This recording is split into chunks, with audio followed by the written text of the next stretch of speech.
health insurance companies like CVS Health and Blue Cross Blue Shield have reportedly removed executive bios from their websites. But I've got to say that it is strange to watch an almost united public, left and right, use this tragedy to go off on big business and cold-hearted insurance companies, when a majority of Americans just elected a billionaire backed by the world's richest billionaire, who he's now appointed along with a near billionaire to run the country and slash the budget, plus a cabinet full of a half a dozen other billionaires whose collective goal is to slash spending on everything the government does for ordinary Americans and cut taxes on billionaires and big businesses, aka themselves.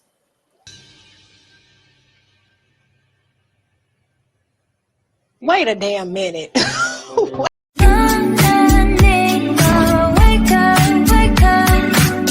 What's up, everybody? It's your girl Mika, and we're back for another Red Cup Talks, because once we have the Red Cup, we're about to spill some truth.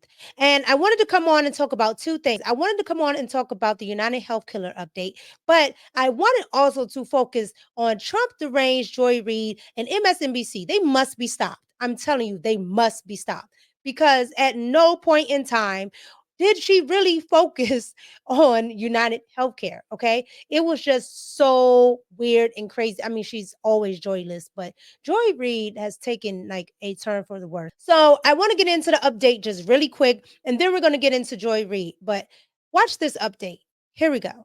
The suspect in the killing of the United Healthcare CEO, Brian Thompson, has been charged after being arrested Monday at a McDonald's in Altoona, Pennsylvania. Right now, he's being held at a jail in Huntingdon, Pennsylvania. Luigi Mangione is facing a wide range of charges now, including murder right here in New York City. So the 26-year-old, you see him there on your screen, he was cuffed, then walked out of a Pennsylvania police department overnight. He's kind of looking around at the media, seeing who's out there, and there were a lot of cameras capturing his every move. Mangione then stood in front of a judge who explained that he could be extradited to New York City because he was hit with some charges in Pennsylvania, but the ones in New York City are the ones that are the most serious, including murder. So this comes after a McDonald's employee spots Mangione in Altoona, Pennsylvania. That person called 911 to report the sighting, saying, "I think I recognize the guy in the wanted pictures, specifically his eyebrows and his eyes, because he was wearing some type of surgical mask as he was eating inside that McDonald's." Mangione was sitting there wearing that mask. When officers pulled up and asked him some questions, they said, "Remove your mask," and then questioned the 26-year-old, who they say started shaking visibly, acting really nervous when they asked him, "Were you recently in New York?" Then he handed over a fake ID. And that's key, because he used that fake ID, sources tell me, to check into a New York City hostel before the shooting. Mayor Eric Adams has been thanking the officer out in Altoona who caught Mangione. Listen. Hey, Tyler. I guess we found your guy. Yes, we as New Yorkers, we appreciate it. And you just did a great job. Heads up policing. You took a dangerous person off the street. We thank you so much. All right, so you guys just saw that. You saw the McDonald's worker 100% ID this gentleman based off the partial picture. And you saw that the officers in Pennsylvania were able to apprehend him at a McDonald's. And then you saw Mayor Adams congratulate and give a big thanks to the officers that apprehended him. And now he's going to be extradited back to New York City and be prosecuted. And I'm sure they're going to find him guilty. Okay. Now, with all that being said, all right, you have the mainstream media that just cannot, I swear to goodness, they cannot let go of Donald Trump. This is supposed to be about the United Healthcare company and its CEO. And whatever you think about the practices and how they are, this is what Joy Reid's report was supposed to be about.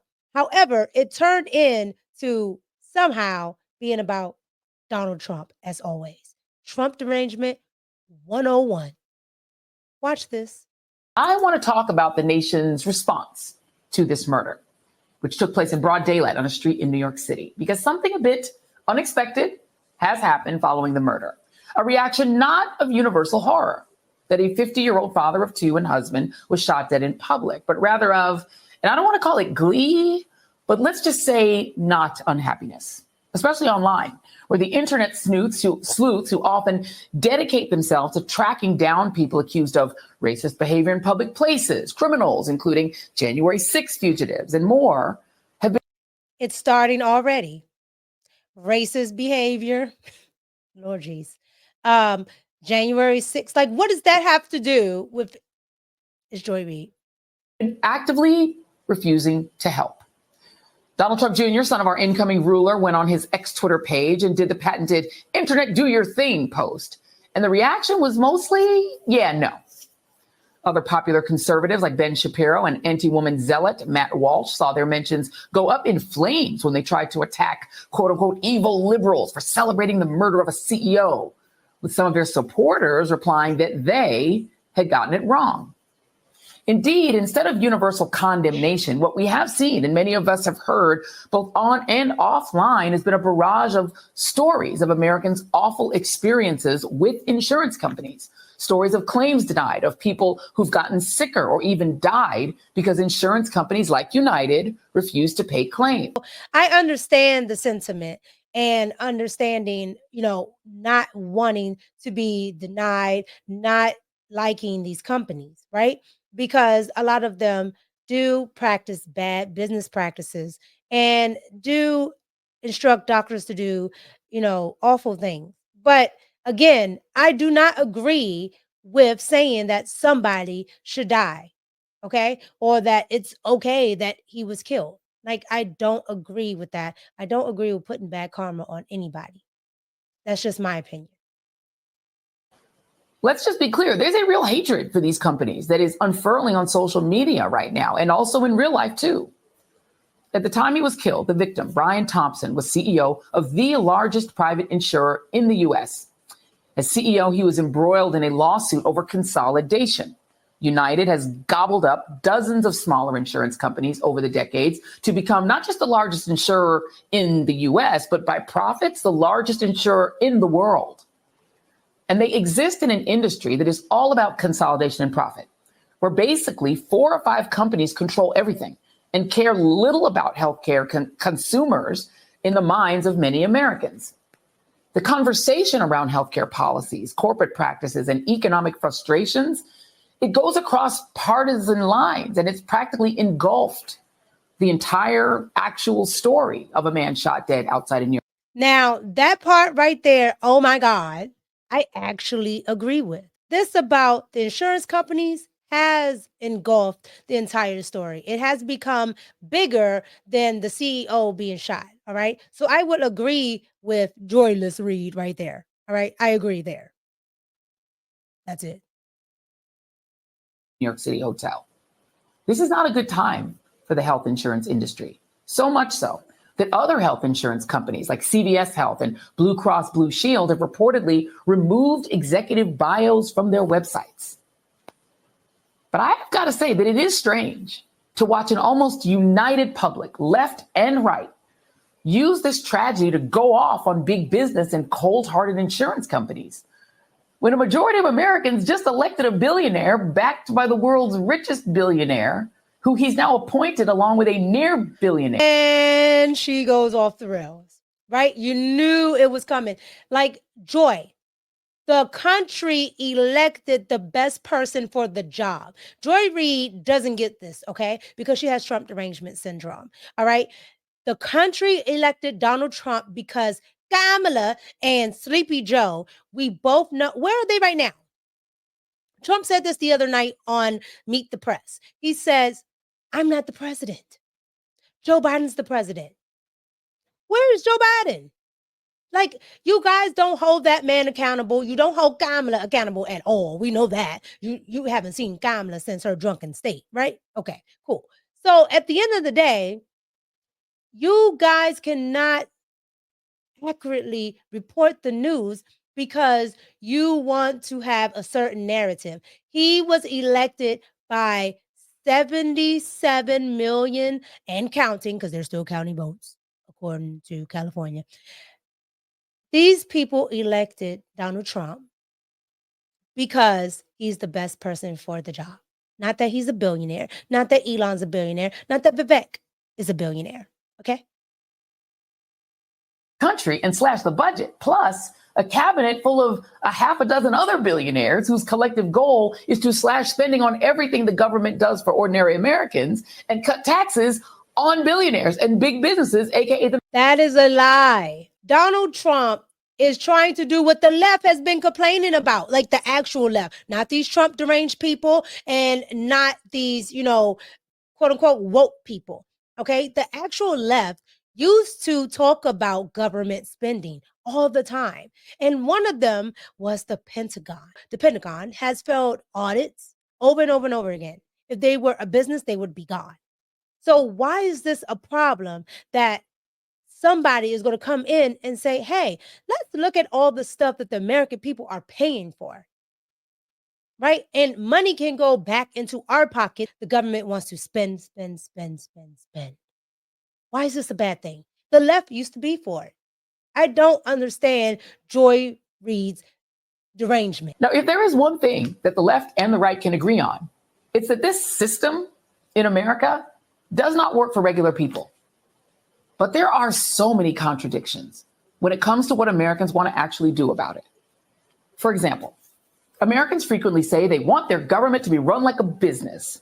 It's one of the most common things that you hear on the campaign trail. And at least nominally, if you ask people who voted for Trump why they did it, they will say it's because he's a businessman or that they had more money when he was president. And they think that he will help the economy and make eggs and other things cost less. And apparently some of them like it when a presidential candidate fake fillets a microphone or when his running mate calls women who haven't given birth to children, including the sitting vice president, worthless trash. But Kamala is worthless trash. She took all of the grassroots money and can't account for it. And she didn't even pay the people that pound the pavement for her. Okay? She left them high and dry, did not pay them, did not give them a severance, nothing. Since August, they haven't gotten paid. So yeah, that would be trash.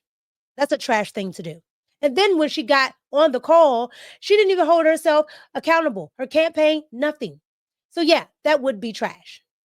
And you would be trash too, ma'am, because you actually sit here and condone it.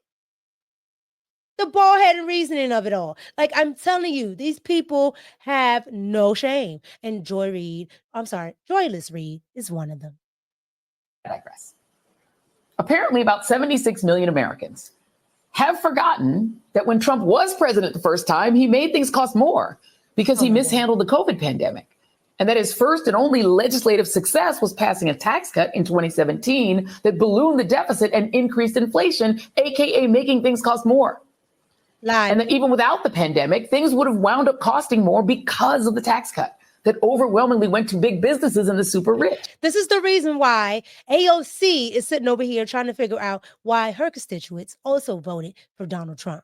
Okay? Because they know that when he was in office, everything was much better. Okay? Nothing is perfect. Nobody can promise perfect. But at least eggs didn't cost $8.99. Fact that the policies Trump voters heavily favor, mass deportation, tariffs, will also make everything cost more and likely create an economic disaster for the U.S. His Project 2025 plans would reduce freedom and increase government control over everything. First of all, tariffs do not make things more expensive for consumers. Tariffs is actually what 100% of the United States used to do to fund the United States. Now, the majority of what funds the United States is the slave workers, the American citizens, taxing our income, taxing us for this, taxing us for that. That's what the Constitution was against. But Joy Reid doesn't care about that. All she cares about are these dumb social programs that we don't need. And really, if you just give people back the money, they can afford to pay for stuff on their own. They don't get these things. It's crazy.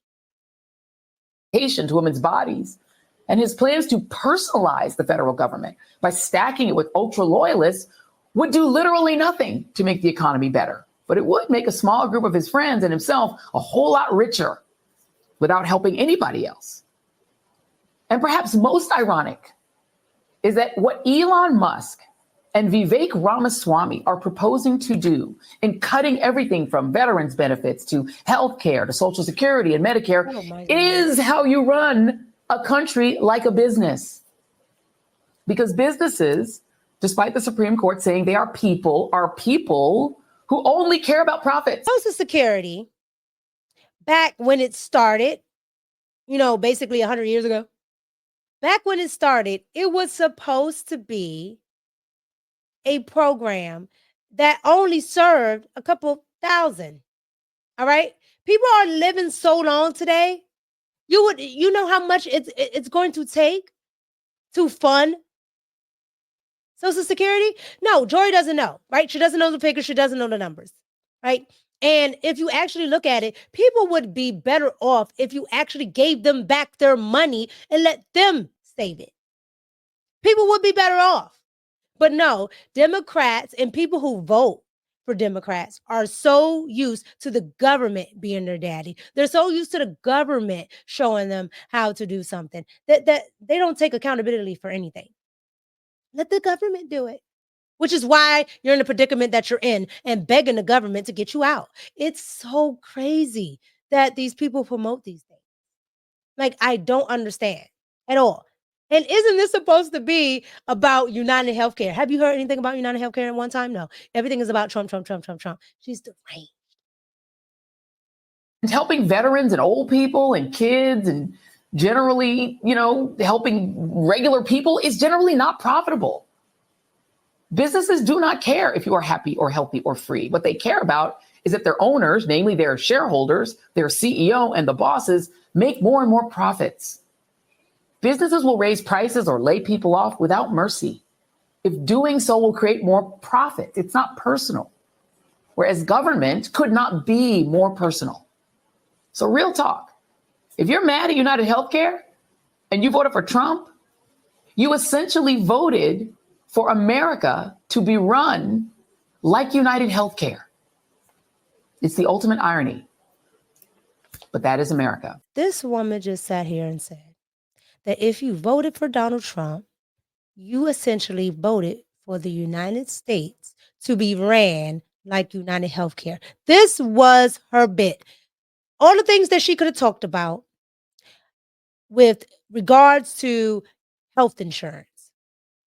All the things she could have talked about with regards to how insurance companies may be unfair, how they deny people. She could have brought up, different examples, claims, whatever. She could have talked about the killer and how he grew up and it makes no sense and all of these things.